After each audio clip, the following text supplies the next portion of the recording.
அனைவருக்கும் வணக்கம். பாரம்பரிய திருவள்ளுவர் குல வம்சம் பிரசன்ன ஜோதிடர் சுபமாரிமுத்து திருப்பூர்லிருந்து இந்த பதிவு உங்களுக்காக. சித்திர நட்சத்திரத்தில் மாந்தி இருந்தால் எந்த கோவிலுக்கு போனால் உங்களுடைய கர்ம வினை தீரும். மாந்தி என்பது யார்? எல்லாத்தோட ஜாதகத்திலையும் பாருங்க, ஒரு சில ஜாதகத்துல மாந்தியே ஜாதக ராசி கட்டத்துல சில பேர் அதுல போட மாட்டாங்க. சில கம்ப்யூட்டர்லேயே சிலதெல்லாம் வராது. ஆனா மாந்தி பெரிய ஒரு அற்புதமான ஒரு மிராக்கலான விஷயத்தை காமிக்கும்.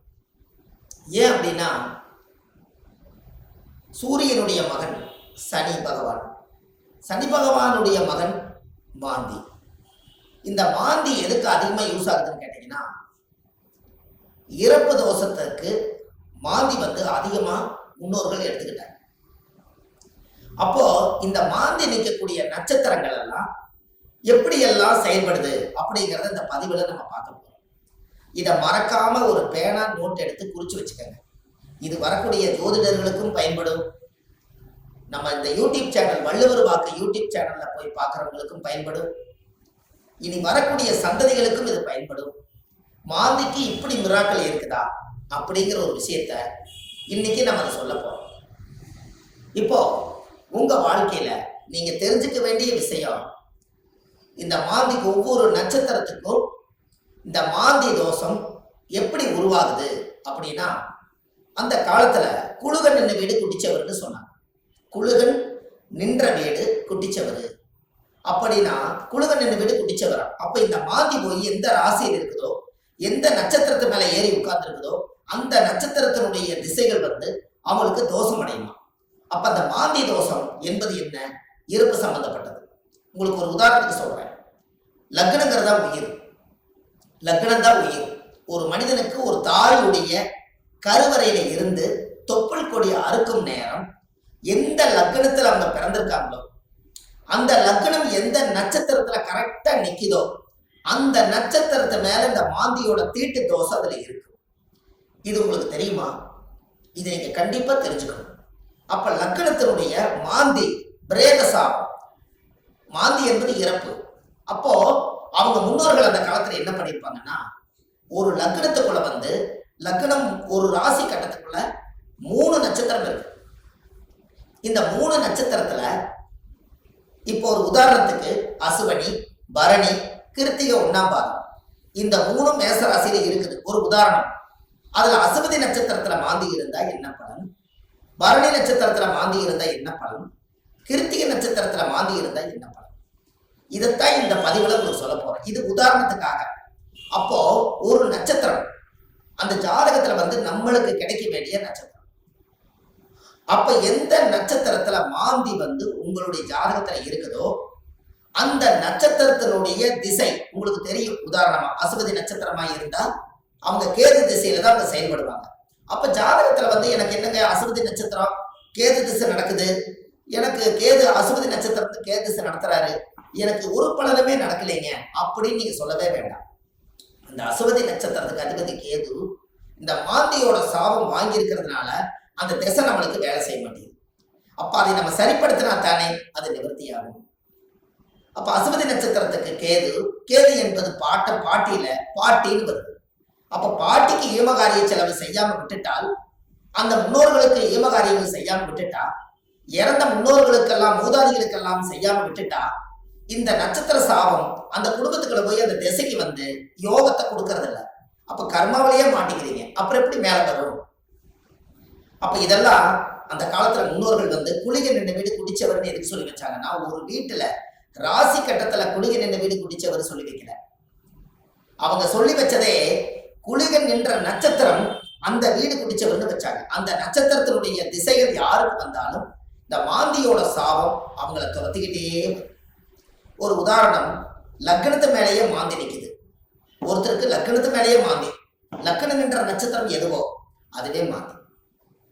அந்த மாந்தி சாபம் இருந்தா அவங்க என்ன ஒரு அனாதிபாடி எடுத்து அடக்கம் பண்ணுனா அவங்களுக்கு அந்த மாந்தி சாபம் நிவர்த்தி ஆகுங்கிறது ஒரு நூல்.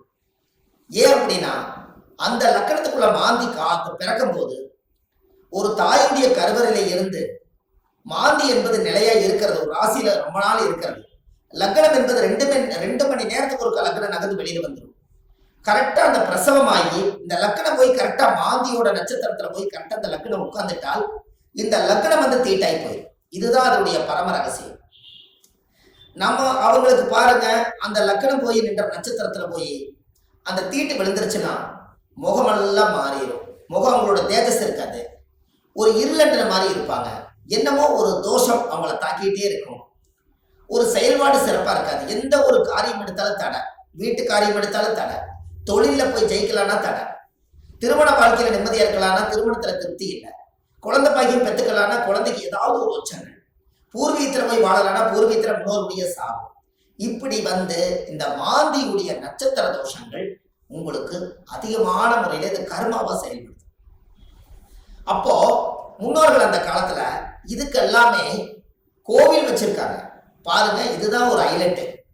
இந்த ரகசியத்தை சொல்லாம விட்டுட்டா கடைசி வரைக்கும் உங்களுக்கு தெரியாமலே போய் ஒவ்வொருத்தருடைய ஜாதகத்திலையுமே எந்தெந்த நட்சத்திரத்துல மாந்தி இருக்குதோ அதற்குரிய கோவில்ல போய் சுவாமிக்கு தேங்காய் பழம் பூமாலை கல்கண்டு வாங்கி அர்ச்சனை பண்ணி சாமி கும்பிட்டு வந்துட்டால் உங்களுடைய அந்த நட்சத்திரத்தினுடைய மாந்தி சாபம் அன்றோடு அது நிவர்த்தியாது. அப்ப இது ஒரு பெரிய அற்புதம் அல்லவா? இப்ப நீங்க தெரிஞ்சுக்கணும். அப்ப அந்த கோவிலுடைய வரலாறு எங்க இருக்குது, அந்த கோவிலை நம்ம எப்படி கண்டுபிடிக்கிறது, இந்த கோயிலுக்கு போறதுக்கு வழிமுறைகள் என்ன, இது எல்லாமே நீங்க தெரிஞ்சுக்கிட்டா மட்டும்தான் அந்த வாழ்க்கை உங்களுக்கு கரெக்டா செயல்படும். அப்போ முன்னோர்கள் அந்த காலத்துல சூரியனுடைய மகன் சனி பகவான், சனி பகவானுடைய மகன் மாந்தி. அப்ப அப்பாவுடைய பேரன் தான் நம்மளுக்கு மாந்தி தோஷமா வர்றாரு. அப்ப அப்பாவுடைய சொத்து பிள்ளைக்குத்தானா, அப்பாவுடைய பாவம் பிள்ளைக்குத்தானே. அந்த கர்மாவில் இருந்துதான் உங்களால வெளியில வர முடியல. அப்ப இது மூலியமா தான் உங்களுக்கு கர்மா செயல்படுது. பாருங்க, உங்களுக்கு தாத்தாவோட சொத்து அந்த காலத்துல பாத்தீங்கன்னா தாத்தாவோட சொத்தை கொண்டு போய் வாழ்ந்து முடிச்சுட்டு உயிர் எழுதும் போது பேரன் பேர்ல போய் எழுதுவார். அப்ப சூரியனுக்கும் சனி பகவானுக்கு தொடர்பு இல்லை, மாந்திக்கு தான் தொடர்பு வருது. அப்போ அந்த ஜாதகத்திலேயே அப்ப மாந்தி என்பது உள்வனை கர்மா. மாந்தி என்பது முன்னோர்களுக்கு திதி கொடுக்காம விட்டுட்டீங்கன்னா அது நட்சத்திரத்தினுடைய மாந்தி போய் அந்த தோஷம் அடைஞ்சிடும். அந்த திசைகள்ல நம்மளுக்கு சரியான பிரச்சனைகள் வந்து எல்லா கோயிலுக்கு போயிட்டு வந்துட்டேங்க, எல்லா பூஜையும் பண்ணிட்டு வந்துட்டேன், எல்லா பரிகாரங்களும் சொன்னதெல்லாம் செய்திருக்கேன். ஆனா ஏன் எனக்கு வந்து ஒவ்வொரு நாளும் பலாபலம் மாறி வருது, எனக்கு எதுவுமே நடக்கலையே, இப்படி ஒரு கேள்வி பிறக்குது. அப்ப அந்த ஜாதகத்தை வாங்கி பார்த்தா நீங்க என்ன நட்சத்திரத்துல திசை நடக்குதுன்னு கேட்டா எனக்கு ஒரு நட்சத்திரம் அஸ்வினியில திசை நடக்குது, எனக்கு கேது திசை நடக்குதுங்க. கேது அது மாந்தியோட நட்சத்திரம், அஸ்வினியில இருந்து நிற்கும். அப்போ இப்படித்தான் ஒவ்வொருத்தருடைய நட்சத்திரத்தையும் இந்த மாந்தி லாக் பண்ணி வச்சிருக்கு. இதை தெரிஞ்சுக்கிட்டாலே உங்க வாழ்க்கை ரொம்ப சிறப்பா இருக்குமே. அப்ப இந்த மாந்திங்கிற ஒரு கர்மா கேரளாவில எல்லாம் பாத்தீங்கன்னா குளிகனை வச்சுதான் ஜாதகமே கணிப்பாங்க. அவங்களுக்கு கர்ம வினையை கண்டுபிடிக்கிறதே குளிகனை வச்சுதான். அதனாலதான் குளிகன் இந்த வீடு குட்டிச்சவர்னு அந்த காலத்துல சொன்னது. கேரளாவில் பிரசன்னம் பார்த்தாங்கன்னா குளிகை தோஷம் இருக்குதுங்கிறத அவங்க அதை தெளிவா சொல்லுவாங்க. அப்ப அதை சொல்லி முதல் முன்னோர்களுடைய கர்மாவை நிவர்த்தி செய்துட்டா நீங்க இந்த பூமியில பிறக்கும் போது கொண்டு வந்த யோகம் வேலை செய்யுங்கிறது ஒரு ரூல் உண்டு. அது அந்த காலத்துல இருந்தே இருக்கு.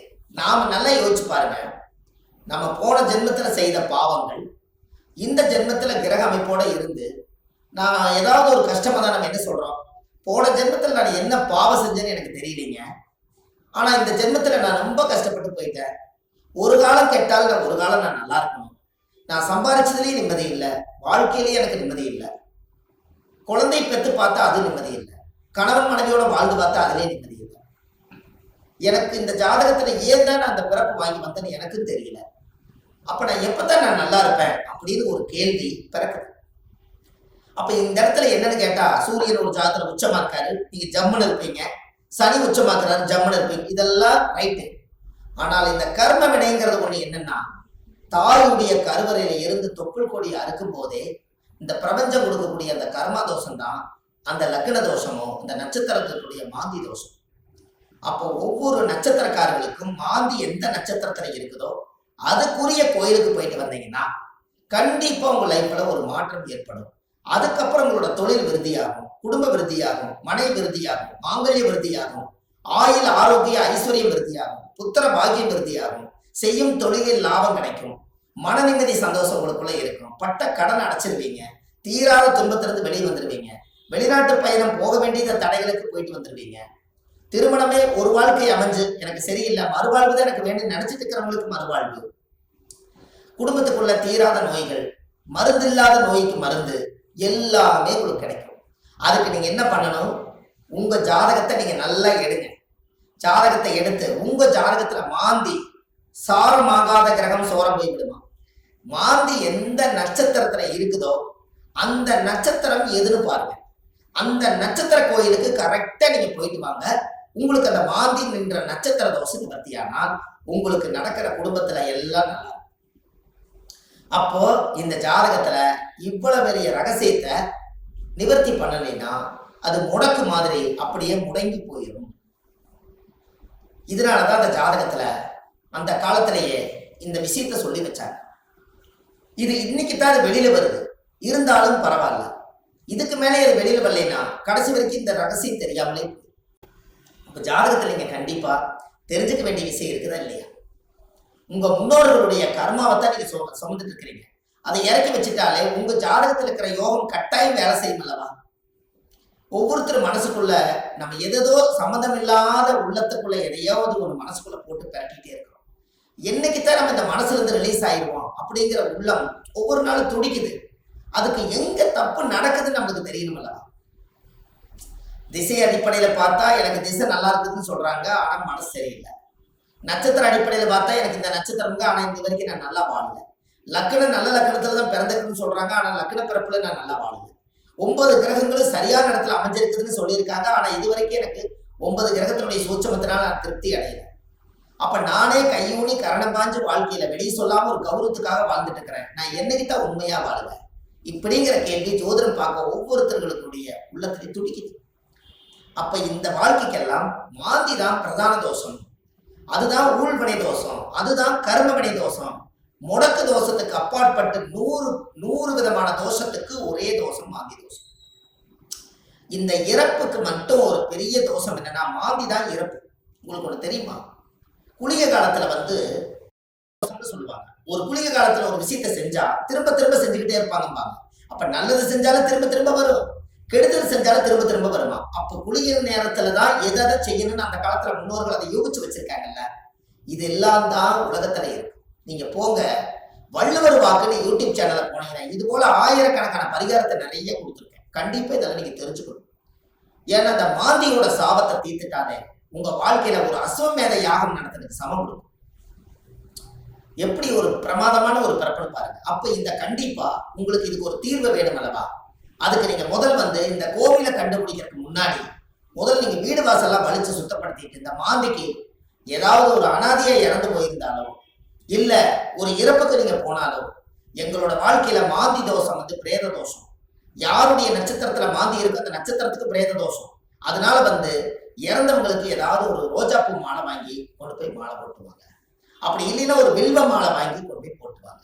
அதை போட்டுட்டு வீட்டுல மஞ்சள் தண்ணி கல்லுப்பு போட்டு வீடு வாசல்லாம் வலிச்சு நீங்க சுத்தப்படுத்தி உங்க குலதெய்வ கோயில போய் 11 ரூபாய் காணிக்க, வெத்தலைப்பாக்கு, எலுமிச்சம்பழம் இதை கொண்டு போய் சாமியோட பாதத்துல வச்சு கும்பிட்டுட்டு இந்த மாந்திக்கு உண்டான கோவிலுக்கு நீங்க போயிட்டு வரணும். சித்திர நட்சத்திரத்தில் மாந்தி இருந்தால் சிங்கங்குடி சிவன், ராயவேலூர், கர்ணமங்கலம் இந்த இடத்தில் உள்ளது. அந்த தெய்வத்துக்கு போய் சுவாமிக்கு தேங்காய் பழம், பூமாலை, கல்கண்டு வாங்கி அர்ச்சனை செய்து வந்தால் அன்றோடு இருக்கக்கூடிய சகல தோஷ நிவர்த்தியாகும். அப்ப அந்த கோவிலுக்கு நீங்க போறதுக்கு முன்னாடி இந்த வீடு வாசல்லாம் வலிச்சு நீங்க சுத்தப்படுத்தி, குழந்தை பிறந்த வீடு, வயசுக்கு வந்த வீடு, இறந்த வீடு, இந்த வீட்டுகளுக்கெல்லாம் நீங்க போகாம இந்த பிரேதத்துக்கு நீங்க மாலை போட்டுட்டு 3வது நாள்ல இருந்து ஒரு 3 நாளைக்காவது வீடு வாசல்லாம் வலிச்சு சுத்தப்படுத்தி நான்வெஜ் எதுவுமே யூஸ் பண்ணாம நீங்க பரிசுத்தமா நீங்க இருக்கணும். இருந்துதான் நீங்க அந்த கர்மவினை தீர்க்கக்கூடிய கோயிலுக்கு நீங்க போயிட்டு வர முடியும். நல்லா புரிஞ்சுக்கங்க. இதுல குலதெய்வம் எனக்கு தெரியலீங்கன்னு சொன்னால் உபாசன தெய்வம், நீங்க என்ன இஷ்ட தெய்வத்தை இப்ப வணங்கிட்டு இருக்கிறீங்களோ அந்த தெய்வத்தோட பாதத்துல வெத்தலை வாக்கு, எலுமிச்சம்பழம், பூ, பழம், கனி வச்சு சாமி கும்பிடுங்க. ஒருவேளை எனக்கு உபாசன தெய்வம் தெரியலனா விநாயகர் கோயிலை வச்சு சாமி கும்பிடுங்க. வினையை தீர்க்கக்கூடியவர் விநாயகர். அப்படி ஒருவேளை எனக்கு விநாயகர் கோயிலும் முடியலனா முருகன் கோயில்ல திருச்செந்தூர் முருகனை நினைச்சுக்கலாம். 6 பட வீட்டுல எந்த படம் வேணாலும் நீங்க எடுத்துக்கலாம். இப்படி ஏதாவது ஒரு தெய்வாலயத்துல வெத்தலை பாக்கு 11 ரூபாய் காணிக்க, எலுமிச்சம்பழம் இதை வச்சு நான் இந்த கர்ம வினையை தீர்த்துட்டு வர்றேன், அதை தீர்த்துட்டு வந்ததுக்கு அப்புறம் என்னுடைய வாழ்வாதாரம் நல்லா இருக்குன்னு சொல்லி நீங்க அந்த ஒரு மூல மந்திரத்தை நீங்க ஒரு கோயில்ல போய் சொல்லணும். என்னன்னு சொல்லணும்? முற்பிறவியில செய்த பாவங்கள் என்னோட கர்மாவெல்லாம் தீரணும்னு சொல்லி கோயில்ல நீங்க விளக்கு போட்டு ஒரு 21 முறையாவது அந்த கோயில் முன்னாடி போய் சாமி கிட்ட சொல்லணும். என்னன்னு? முற்பிறவியில செய்த பாவங்கள் எப்பிறவிக்கும் தொடராமல் இருக்க, இப்பிறவியிலேயே என்னுடைய தந்தை வழியில வந்த கர்ம வினைகளும் தாய் வழியில வந்த கர்ம வினைகளும் என்னுடைய இந்த பூர்வ ஜென்மத்துல நான் இந்த பூமியில கொண்டு வந்த கர்ம வினைகளும் இன்றோடு நிவர்த்தி ஆகட்டுன்னு சொல்லி உங்க ஜாதகத்துல இந்த கர்மா தோஷத்தை நீங்க சுத்தப்படுத்தியாச்சுன்னா அன்னையோட உங்க வாழ்க்கை ரொம்ப சிறப்பா இருக்கும். இதை சொல்லி விளக்கு போட்டு சாமி கும்பிட்டு தேங்காய் பழம் பூமாலை கல்கண்டு வாங்கி அர்ச்சனை பண்ணி சாமி கும்பிட்டு வாங்க. அன்னையோட அது நிவர்த்தி ஆகும். அந்த கோவில் என்னங்கிறது தான் இப்போ உங்களுக்கு சொல்ல போறேன். ஏன்னா இந்த கோயில் நம்ம எப்ப சொல்லணுங்கிற ஒரு விதி இருக்குது. இந்த அர்த்தங்கள் எல்லாம் புரியாம நீங்க கோயிலுக்கு தெரிஞ்சிட்டாலோ கோயிலுக்கு போனாலோ விவரம் பத்தாது. அதனால நீங்க இதை செஞ்சீங்கன்னா உங்க வாழ்க்கை ரொம்ப பிரமாதமா இருக்கும் என்று சொல்லி இந்த ஒவ்வொருத்தரோட வாழ்க்கையிலையுமே இந்த மாந்தி தோஷம் நம்மளை ரொம்ப கடுமையான பாதிப்புல கொண்டு போய் எல்லா மக்களையும் உட்கார வச்சதுனால இந்த மாந்தியிலிருந்து நீங்க விடுதலை ஆயிட்டால் உங்களுக்கு சுதந்திரம் கிடைச்சாச்சு. உங்க ஜாதகத்தினுடைய பிடியிலிருந்து, தோஷத்தினுடைய பிடியிலிருந்து, உங்க வாழ்வாதாரத்தினுடைய பிடியிலிருந்து நீங்க மிகப்பெரிய பிரம்மாண்டமான ஒரு ஆரோக்கியமான வாழ்க்கை வாழுவீங்க. இந்த மாந்தி சாபத்தை நிவர்த்தி பண்ணிட்டு வாங்க. உங்க வாழ்க்கை எப்படி இருக்குதுன்னு மட்டும் பாருங்க. வள்ளுவர் வாக்குன்னு யூடியூப் சேனல்ல போயிட்டு இருக்குது. ஆன்லைன்லயே நம்ம ஜாதகம் பார்க்கறோம். Date of birth, time, place நீங்க கொடுத்தா போதும், ஜாதகத்தை கணிச்சு போன்லயே உங்களுக்கு சொல்லிடுறோம். இதுல உங்கள் ஜாதகத்துல கீழே போயிட்டு இருக்கிற நம்பருக்கு நீங்க ஒரு முன்பதிவு செய்து வச்சுக்கோங்க. இந்த மாதிரி 1000 பரிகாரங்கள் உங்களுக்கு எளிமையா கொடுத்துருக்கறனால இதை நீங்க ஒரு சப்ஸ்கிரைப் பண்ணுங்க. டெய்லி போடக்கூடிய வீடியோ உங்களுக்கு வந்துடும். அப்ப இந்த ஒரு சூட்சமத்தை இன்னைக்கு இந்த மாந்தி தோஷத்தை நிவர்த்தி பண்றதுக்கு கட்டாயமா உங்களோட வாழ்க்கையில ஒரு மிகப்பெரிய ஒரு மாற்றத்தை நீங்க ஏற்படுத்த போகுது. அப்ப என்னென்ன நட்சத்திரத்துல மாந்தி இருந்தால் இந்த கர்மதோஷம் நீங்கிறத 27 நட்சத்திரத்துக்காரர்களுக்கும் இந்த வீடியோவை நான் உங்களுக்கு பதிவா கொடுக்குறேன். ஒவ்வொரு நட்சத்திரக்கார 27 நட்சத்திரத்துல யாராரு இந்த உலகத்துல எந்தெந்த நட்சத்திரத்துல நீங்க பிறந்திருக்கீங்களோ அந்தந்த நட்சத்திரத்துல போய் அதுக்குரிய கோயிலுக்கு போய் வழிபாடு பண்ணிட்டு வாங்க. கண்டிப்பா உங்க வாழ்க்கை நல்லா இருக்கும். அதுக்காக இந்த பதிவை கொடுக்குறேன். பாரம்பரிய திருவள்ளுவர் குல வம்சம், பிரசன்ன ஜோதிடர் சுப மாரிமுத்து, திருப்பூர்ல இருந்து. நன்றி, வணக்கம்.